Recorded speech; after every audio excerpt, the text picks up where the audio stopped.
قال إني عبد الله آتاني الكتاب وجعلني نبيا وجعلني مباركا أينما كنت وأوصاني بالصلاة والزكاة ما دمت حيا وبرا بوالدتي ولم يجعلني جبارا شقيا صدق الله العظيم. Respected brothers and my young friends, Allah subhanahu wa ta'ala has mentioned the stories of Anbiya alayhimu salatu wassalam throughout the Holy Quran. And ulama mentioned that the stories of the Anbiya alayhimu salatu wassalam have been mentioned not because the Quran is a storybook, in fact, for different reasons. Number one, as means of guidance and direction for the ummah, that the Muslims can look at how the previous Anbiya والسلام, carried out actions, etc., and they can do accordingly. Secondly, sometimes stories of Anbiya والسلام, were mentioned to give comfort and solace to Rasulullah. Sometimes he would go through a very difficult period of his life, and Allah subhanahu wa ta'ala would send down revelations and stories of the previous prophets to show that they also went through the same trials or similar difficulties, so that it becomes easy and a means of comfort for Rasulullah. And ulama mentioned that also Allah subhanahu wa ta'ala mentions the stories of Anbiya alayhi wassalam to give us the reality and the real the real information about Anbiya alayhi wassalam in terms of aqaid, in terms of their life, etc. And one of the prophets that Allah subhanahu wa ta'ala has mentioned in the Quran is Isa alayhi wassalam. Isa alayhi wassalam was a prophet, the last prophet of Banu Israel. And regarding Isa alayhi wassalam, there are many misconceptions that revolve around his life. There are many wrong beliefs that are regarding the way he was born and other parts of his life. And these beliefs are fundamental beliefs. These are counted as aqaid, and it is necessary upon every believer, upon every Muslim, to educate himself and to understand and to believe the correct aqidah of Isa alayhi salam. The world, the country that we live in, the place that we live in, the environment that we live in, there are many other people who have other beliefs. And it is very important that we don't contaminate our beliefs, and that our iman and our aqaid are very straightforward and very clear in terms of Isa alayhi salam. So Allah subhanahu wa ta'ala mentions in a great detail regarding the birth of Isa alayhi salam, because this was somewhat a great misconception amongst the non-believers, and the way they looked at Isa alayhi salam and how they treated him. Islam is the religion which has taken the moderate path in terms of Isa alayhi salam and his mother Maryam alayhi salam. And through divine revelations and through Quran and Hadith, Islam has given Maryam alayhi salam and Isa alayhi salam both the respect, the honor, the status that they deserve. And other religions have done either they have gone to extremes. The Yahuds, they went to extreme that they started to slander Maryam alayhi salam. They started to talk evil about Isa alayhi salam. So this was one extreme. And the Nasara, the Christians, went to the extreme that they elevated Isa alayhi salam's status to the status of a Lord, of Allah, which is also again another extreme. Whereas in Islam, Isa alayhi salam is a very prominent Nabi, a very great Nabi, but he is still a servant of Allah, whereby Allah subhanahu wa ta'ala mentions in the Quran, the ayah that I recite, that he says, Inni Abdullah, that I am the servant of Allah. I am not the son of Allah. I am the servant of Allah. So anyway, Allah subhanahu wa ta'ala talks about Isa alayhi salam's birth in great detail. In fact, when Allah subhanahu wa ta'ala starts to talk about Isa alayhi salam's birth, he starts not from just him, in fact from the birth of his mother and the story of his grandparents, his paternal grandma and his paternal grandfather. His paternal grandfather was Imran. and his grandma was called Hannah. And in the Quran, Allah subhanahu wa ta'ala makes mention of this story whereby they were both very pious. In some ulama mention that Imran was the Imam in Baytul Maqdis. He was the Imam in Masjid al-Aqsa. He was a very honored person, respectable person. And likewise, his wife, Hannah, the mother of Maryam, was also very pious. And she was a very devoted, religious lady. But she wanted a child. So, because they didn't have a child, she would continuously make dua for a child. It so happened that one day Allah subhanahu wa ta'ala accepted her dua. And as soon as her duas were accepted, she became so happy, she became so joyous that she said, Inni nadartu laka ma fi batni muharran fataqabbal minni. Allah subhanahu mentions that as soon as she found out that she has conceived and that she is going to give birth to a child, she assumed that he was a boy. So she said that Inni nadartu lak, that oh Allah, I make a vow, I make an oath that the child which is in my stomach, muharran, it is free in the service of Baytul Maqdis. I will devote him and I will dedicate him to the khidmat of Baytul Maqdis and to your worship. فَتَقَبَّلْ مِنِّي, so accept it from me. And Allah subhanahu wa ta'ala accepted her oath and her vow.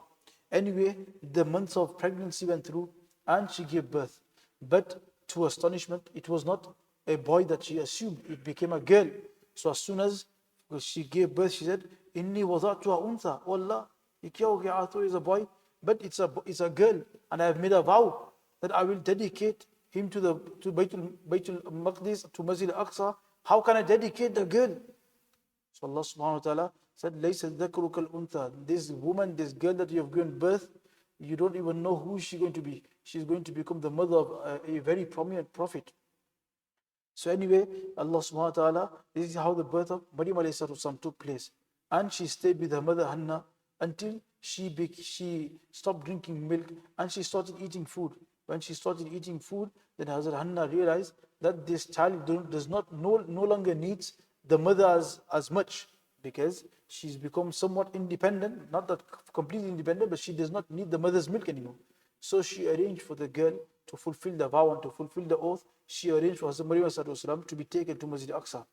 Hazrat Maryam was taken to Masjid Aqsa, and as soon as she was taken there, she was the daughter of Imran. He already passed away, and Hazrat Imran was the Imam of Masjid Aqsa, and all the saints and the walis and all the khadims that were in Masjid Aqsa, they all revered and had great respect for Hazrat Imran. So they all wanted to be guardian of this young girl. Okay, we want to look after her, we want to make sure she's safe, etc. So there was a discussion, and Allah subhanahu wa ta'ala makes mention of this in the Quran, that to Rasulullah, that we are giving you the news of the unseen. You don't know, we are revealing to you the unseen. And what was that? That وَمَا كُنْتَ لَدَيْهِمْ, that you weren't with them, you weren't amongst them when they were throwing pens to see who would become the guardian of Maryam. So because there's a bit of a discussion and a bit of disagreement, Hazrat Zakaria alayhi salam, who was a Nabi of the time, he said that I should be the guardian of Maryam alayhi salam. Why? Because Maryam alayhi salatu wasalam's auntie is my wife. So Hazrat Maryam's mother was Hannah, and Hazrat Hannah's sister was Hazrat Zakaria's wife. And in tafsir, her name is mentioned as well. So she was the sister. So she said, I am like the khala. My wife is a khala of Maryam, so I should have more priority of looking after God, being a guardian. But because everybody loved Hazrat Imran and respect and honor, they all wanted to take this honor of looking after Hazrat Maryam alayhi salam. So anyway, Allah subhanahu wa ta'ala sent a message to them that the way around for this is that the pens that you write the Tawrat with, these were all saints and they were all pious people, and they used to write the Tawrat with their hand. He said, the pens that you write Tawrat with, take your pens to the river, and yulquna aqlamum, and throw your pens in the river, and the pen that goes against the current of the river. So if the river is flowing down, then the pen that goes up, because when you throw something in the river, then naturally it will go with the flow of the water. If it goes against the flow, that means it's a qudrat of Allah subhanahu wa ta'ala. If something, that's a miracle, that's a mu'jiza or a miracle. So Allah subhanahu wa ta'ala told them to throw their pens. So they all went and they threw their pens. And it so happened that Zakaria alayhi salam's pen, that was the one that went against the current of the water. So Zakaria salam became the guardian of Hazrat Maryam salam, where Allah mentions the وَكَفَّلَا Zakaria, that we made Zakaria alayhi salam, the kafil and the guardian of Maryam salam. So he used to go in and look and make sure she's okay and she doesn't need anything. So he used to go in and out. So Allah mentions that كُلَّمَا دَخَلَ عَلَيْهَا زَكَرِيَّا مِحْرَابَ وَجَدَ عِنْدَهَا رِزْقًا, that she was devoted to Allah. When somebody devotes himself completely to Allah subhanahu wa ta'ala, then Allah takes care of them. Allah looks after them. Allah becomes a guardian. Allah looks after them completely. So Zakaria says that whenever Allah mentions that whenever Zakaria alayhi salam used to go inside the room where Hazrat Maryam was, he says, كُلَّمَا دَخَلَ عَلَيْهَا زَكَرِيَّا مِحْرَابَ. Mihrab means a place, a room. وَجَدَ عِنْدَهَا رِزْقًا. He used to find food there. Which food? Food which was not given to her, meaning it was there, divinely it come there. And which food? Fruits out of season. Not fruits that you find in the market.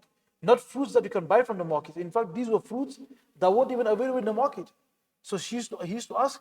One day he asked that, Ya Maryam, anna laki hada? Where do you get this from? Oh Maryam, where do you get this from? So she said, Qalat huwa min indillah. This is from Allah subhanahu wa ta'ala. Inna Allah yarzuq ma yasha bighayri hisab. Allah sustains and gives sustenance and gives risk to whoever he wants, however he wants in abundance. So Maryam alayhi salam was a very devoted, very religious person. And she used to engage herself in dua and zikr and namaz, etc. throughout the whole day and night. And Allah subhanahu wa ta'ala makes mention that Inna Allah astafaki. When an angel came to Maryam and said, Inna Allah astafaki wa taharaki ala nisa'il alami, that, oh Maryam, Allah has chosen you. Wa taharaki, and He has purified you. So Allah has purified you, so she was so pure that the whole day she used to engage in zikr, in dhikr and in devotion. And all the other Qadims and the saints and Hazrat Zakaria alayhi salam and everyone that was there, they used to look at her and they used to become so happy. That, look how pious she is. And how much abstinence from the dunya, no connection to the dunya, zuhd of the dunya, no concern about the dunya, and she is fully engrossed in zikr of Allah subhanahu wa ta'ala. Anyway, Allah subhanahu wa ta'ala then gave a glad tidings. The Farishta came and said that, Ya Maryam, inna Allah yubashshiruka bi kalimatin min. That, oh Maryam, Allah is giving you glad tidings of a kalima. Kalima from. Kalima means a word. Was a word that when Isa was born, Allah subhanahu wa ta'ala said, kun. Fayakun. He said, kun, and he became. So Allah subhanahu wa ta'ala came, Jibreel came and he gave glad tidings that there will be a Nabi, you'll be blessed with a boy. And Ismu Masih Isa ibn Maryam. His name will be Masih, Isa ibn Maryam. Masih comes with different meanings. Masih means Masaha. Masaha means to wipe. And some say he was Masih wipe because Masaha means to wipe, and Isa was given the miracle that when he used to wipe on the ill people, what used to happen? They used to become completely cured. So he had this miracle inside, Masa. And some say that Masih is in the meaning of Mamsu, somebody who has been blessed. And Mubarakan, Allah subhanahu has made me Mubarak. Allah blessed him. So that's why he's called Masih. So anyway, Isa ibn Maryam. Isa ibn Maryam. Now ulama mentioned here that his name is what? In the Quran, on so many occasions, Allah says Isa ibn Maryam. Isa ibn Maryam. Halaki, when Allah subhanahu talks about other prophets, Ya Zakaria, khudhil kitab. O Zakaria, hold the kitab. وَلَقَدْ آتَيْنَا دَاوُدَ وَسُلَيْمَانَ إِلْمًا. We have given Dawood and Sulaiman ilm. وَأَيُّوبَ إِذْ نَادَى. When Ayyub called. So Allah is not giving them who they son of. But why is it that He said Isa ibn Maryam in so many places? Ulama mentioned why? To show that Isa was who? Son of Maryam and not son of Allah. To negate and to refute and to disprove the belief of the non-believers and the Christians. And they believe that Isa is the son of Allah. So Allah throughout the Quran in so many places, Isa ibn Maryam, no, not Isa, he's not the son of Allah, he is the son of Maryam. That's why when our children go to school, etc., and they will learn that side of the spectrum. It is very important that when they come home, we make sure and we affirm their aqaid. Okay, no, Isa ibn Maryam. Isa son of Maryam, not Isa son of Allah. He's not the son of Allah. In fact, he says himself, Inni Abdullah, I am the slave of Allah, not the son of Allah. So anyway, Allah subhanahu wa ta'ala, before he was already given birth, Allah gave him glad tidings towards Maryam, that wajiyan fi dunya, he will be a person of great honor, respect, and position in this dunya and the akhirah. وَمِيَ الْمُقَرَّبِينَ, and he will be a very close servant of Allah. He will be a very close friend of Allah. He will be a very great Nabi of Allah. وَيُكَلِّمُ النَّاسَ فِي الْمَهْدِ, and Allah subhanahu wa ta'ala says that he will be such a person that he will speak whilst he will be in the cradle. Because he is not born. Allah was talking about what he will do. وَيُكَلِّمُ النَّاسَ فِي الْمَهْدِ وَكَهْلًا. He will also speak when he becomes old. وَمِنَ الصَّالِحِينَ. And he will be amongst the pious people. So anyway, then what happened was, Hazrat Maryam alayhi salatu wasalam, she used to worship Allah subhanahu wa ta'ala day in, day out, throughout in Masjid Aqsa. It so happened that one day she had to go to the eastern side. So she used to stay in a place in Masjid Aqsa. One day she had to go in the eastern side. Allah subhanahu wa ta'ala makes mention of that in the Quran, that وَذْكُرْ فِي Maryam. Mention the story of Maryam. إِذِنْ تَبَذَتْ مِنْ أَهْلِيَا مَكَانًا شَرْقِيًّا. When she withdrew and when she went towards the eastern side. So she had to go to the eastern side. Some ulama mentioned that she had to go to have a bath or something. So anyway, when she went there, all of a sudden, after she was complete, فَأَرْسَلْنَا إِلَيْهَا رُوحَنَا. Allah subhanahu wa ta'ala says, فَأَرْسَلْنَا إِلَيْهَا رُوحَنَا. We sent towards our ruh. Ruh means Jibreel alayhi salatu wasalam. We sent Jibreel alayhi salatu wasalam, فَتَمَثَّلَ لَا بَشًا سَوِيًّا. And he came in a form of a complete human. So who was Jibreel alayhi salatu wasalam? He's a farishta, a very great farishta, mighty farishta, with so many thousands of wings. But all of a sudden he came in the form of a human. Ulama mentioned, why did he come in the form of a human? Because if a human sees a farishta, all of a sudden he'll be scared, he'll become unconscious. And who's going to see who's going to see him right now? Hazrat Maryam, she's a female. She'll become even more frightened. So Allah subhanahu wa ta'ala sent Jibreel in the form of a human, so that she does not get frightened all of a sudden. But as soon as she saw Jibreel, she became withdrew, she became reserved. And she said, Inni a'udhu bir-Rahman minka in kunta taqiyya. I seek refuge from Allah subhanahu wa ta'ala. In kunta taqiyya, if you are pious. If you are pious, I seek refuge. And if you are not pious, then even more I seek refuge. Meaning, don't come near me, don't do anything to me, don't touch me, etc. Because she is a very chaste woman. She is a woman of very high integrity. She was a very modest woman, filled with haya. So Jibreel said, Inni Rasul Rabbik, I am a messenger from your Lord. Why have I come? لِأَهَبَ لَكِ غُلَامًا زَكِيًّا. To grant you, to bless you a boy, a son. Straight to Maryam sallallahu alayhi wa sallam, أَنَّا يَكُونُ لِي غُلَامٌ. How will I have a son? وَلَمْ يَمْسَسْنِي بَشَرٌ. No human, no male has ever touched me. No human has ever touched me. وَلَمْ أَكُ بَغِيًّا. I am not even immoral. So a person can conceive for two reasons. Either it's through wedlock, which is the halal way. So they are human, male and female, they have to get together. And then Allah subhanahu wa ta'ala, if he wants, he can bless them with a child. Or somebody does zina, somebody is immoral, somebody does indecent acts, then even then they can also have a child, but this is out of wedlock and this is haram. So Maryam alayhi salam, I've never been touched by a human. How can I have a boy? How can I have a son? So Jibreel said, Qala kadhalik, it's going to happen, and this is what's going to happen. And Rabbuka alayya hayyin, upon your Lord, this is very easy. This is easy. Don't think this is difficult. This is easy. Your Lord does not need a male to touch you. And Allah subhanahu wa ta'ala has mentioned, Allah mentioned there's 4 ways of conceiving a child. There's 4 ways of a human coming to existence. There's 4 ways of a human coming to existence. And Allah shows His Qudrat Kamila. Number 1 was Adam alayhi salam, a human, came into existence. Through what? Through no inception, through no involvement, through no agency of a male or female. No mother, no father. What happened? Allah subhanahu wa ta'ala created him from mud, kun fayakun, and he became a human. So the first existence of Adam alayhi salam, through what? Without the involvement of a male or female. After Adam alayhi salam was created, what happened next? Allah was going to create Hawa alayhi salam. But Hawa alayhi salam, how was she created? Allah subhanahu wa ta'ala took a part from the rib of Adam alayhi salam, and from that rib she was created. So Hawa alayhi salam was created with the involvement and the agency of a male. Allah subhanahu wa ta'ala showing His Qudrat. Okay, look, if I want, I can create without any. If I want, I can create with just one the father, or just one the male. So in Hawa alayhi salam instance, it was just a male. In Isa alayhi salam instance, what was it? Just a female. If I want to create a human, the third way is just the involvement of a female. That Hazrat Maryam, no male involved. This is also my Qudrat. Allah saying this is showing this is also my Qudrat. If I want to create a human, I can do it also just by the involvement of a female. And the last one is how we are born, where there is male and female both involvement, where both of them become a means. So Allah subhanahu showed that if I want to create a human, there's 4 ways. So Allah saying this is easy. Inna mathala Isa indallahi kamathali Adam. The example of Isa alayhi in the eyes in Allah's cup, in the eyes of Allah is like Adam. Adam was created without male or female, without mother or father. Isa has got a mother. It's even easy for Allah's mother. What's so difficult? So anyway, Hazrat Jibreel is mentioned. Hazrat Jibreel then blew. He blew in her sleep, and she conceived. And فحملته فانتبذ بمكان قصير. She conceived, and she became pregnant. And as days passed, and the pregnancy was increasing, فحملته فانتبذت. She moved away. Where was she? In Baytul Maqdis. But she didn't want to stay there. So she moved out and she went to Baytul Laham, Bethlehem. And Makanan Qasiya, afar, was about 3 to 4 miles away. She went all the way there.